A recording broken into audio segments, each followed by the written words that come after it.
Nimekutana bwana na mheshimiwa mkuu wa mkoa hapa Paul Chacha kabla mechi ijaanza pale jukwani. Aliniita tukasalimiana na maneno yake aliniambia ilikuwa ni maneno machache tu. Aliniambia kwanza, mdogo wangu, na kupongeza kwa kazi nzuri uliyoifanya ndani ya mkoa wa Tabora. Kazi ya kuhakikisha mkoa umepata hamasa kubwa ya kimichezo. Umefanya vitu vingi ambavyo hatujawahi kuviona vikifanyika. Timu nyingi zikija hapa, haya timu yao haijawahi kufanya. Tumeweza kumobilize watu wengi kwenye matukio tofauti tofauti. Kwa hiyo ameona impact ya uwepo wa mwenyekiti wa wasemaji hapa na amenipongeza kwa hilo. La pili, amenipongeza kwa namna ambavyo tumefanya hamasa nzuri. Uwanja umejaa kweli kweli. Ameshuhudia hilo, ameniambia ndo mara ya kwanza nimeona uwanja umejaa, Tabora wameitika kweli kweli. Na watu wakaniambia yote yaliyotokea ni mambo ya kimpira tu.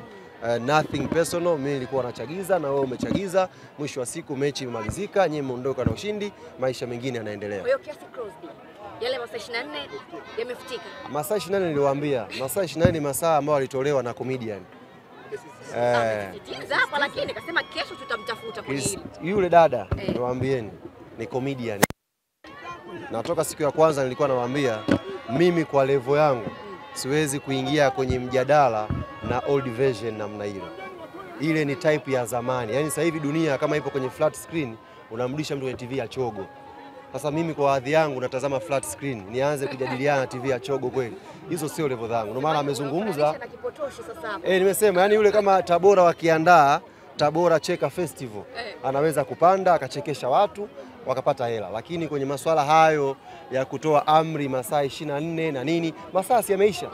Chuma sinipo hapa, sina dunda, sina afya njema, siniko na nuru. Sasa masaa 24 hapa yanazungumza.